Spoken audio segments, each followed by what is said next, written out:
Audacieux, unique et rafraîchissant, Ngabo nous livre le parcours de son tout premier album. Ça fait une dizaine d'années que tu es installé au Canada, dont plusieurs années à Montréal, et tu as fait plusieurs métiers. Mais il y a toujours quelque chose qui te ramène à la musique. Oui. Pourquoi? Ben, c'est une de ces choses qui t'habite,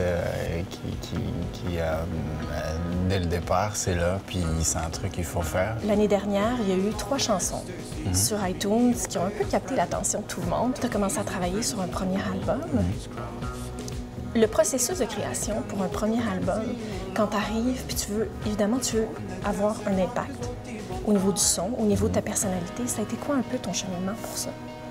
Mais c'était très bizarre parce que quand j'ai commencé à faire la tune, c'était en anglais. J'ai fait une sorte de renaissance en fait musicale et ça s'est passé en anglais.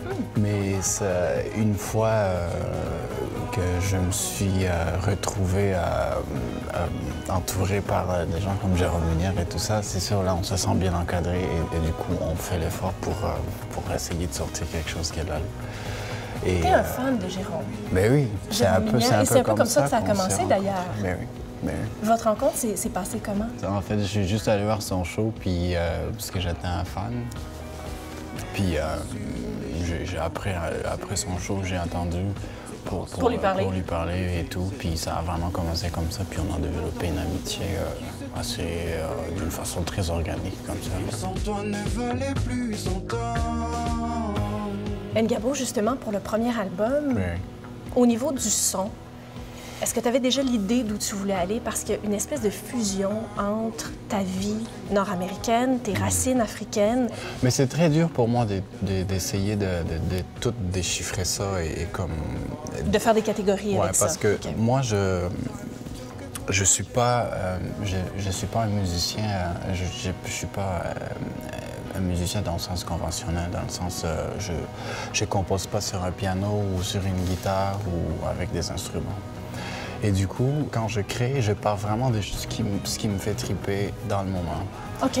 Puis j'écoute tellement plein de choses que ça peut être une tune de Coldplay, ça peut être une tune de Serge Gainsbourg, ça peut partir d'une tune de Tom Waits. Ça dépend vraiment de ce qui m'emballe dans le moment. Sur l'album, tu as été très audacieux en reprenant une chanson de Serge Gainsbourg. Ah ouais. Tu lui as donné une touche très électro, très moderne. En fait, j'ai découvert Serge Gainsbourg avec cette chanson-là et ça fait pas très longtemps. Comme un boomerang, il faut mentionner, oui. Ben oui. Puis c'est une chanson que j'étais en France même quand je l'ai découvert et ça jouait partout. Je me promenais à Paris un après-midi, j'avais absolument rien à foutre et partout où j'allais, ça jouait. Genre au moins 7 ou 6 fois. J'entrais dans un café, ça jouait. Je suis allé dans un party après cette soirée-là et ça jouait. J'étais comme, voyons donc, cette chanson, elle me suit. Fantôme de Serge Gainsbourg qui te suit. Et moi qui suis très spirituel, je prends les signes au sérieux, voyez-vous. Et t'as bien fait? Alors je me suis dit, je vais essayer de la refaire pour le fond.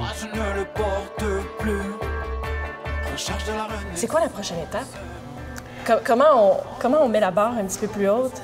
C'est quoi le prochain objectif? Moi, j'adore la scène. J'en ai pas fait beaucoup. Et j'ai juste vraiment envie de faire des shows, là, de me promener un peu ici. Et si j'ai de la chance, peut-être aller ailleurs, circuler un peu. Je vous invite à écouter le nouvel album de Ngabo. Nous, on se retrouve le mois prochain.